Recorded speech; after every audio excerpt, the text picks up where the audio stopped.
How does climate change affect food supply, and how will this affect us? This is Fred. He is enjoying his lunch while watching the news, where he hears a lot about the effects of climate change. He likes the idea of the summertime being 2 degrees hotter, but is worried about how climate change will affect his lunch.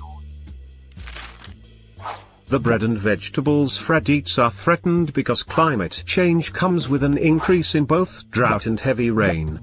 These changes are both very damaging for all crops. Not only do crops need to deal with increased stress from drought and flooding, they also become more vulnerable to pest species. Sure, irrigation could be a solution for droughts, but increased evaporation will lead to salification of the soil. But what about the rest of Fred's sandwich? The cattle that provides the meat will also suffer from drought and flooding.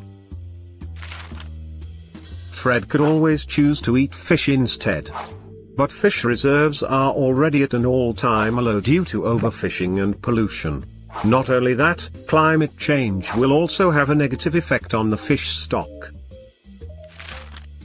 Carbon dissolves in ocean water, where it creates an acid, increasing the acidity of the water.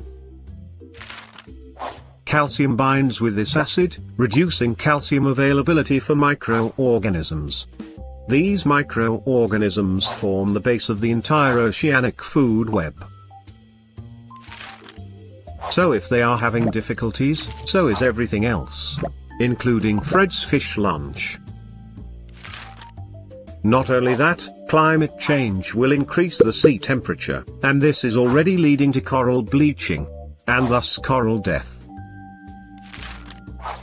These corals are the place where many baby fish have the opportunity to grow up in safety.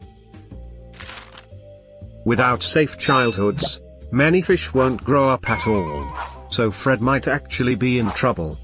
Maybe not today, and maybe not tomorrow. But it already affects many people, and it will affect Fred, and maybe even more important for Fred, it will impact his children. But it doesn't have to be this way.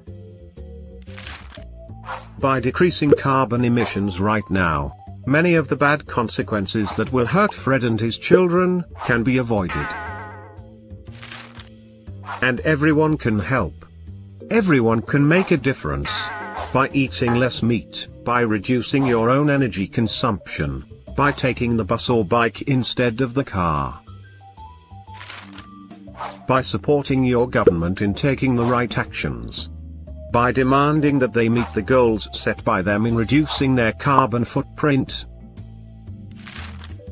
All changes help, all changes will improve the world we leave for us and our children.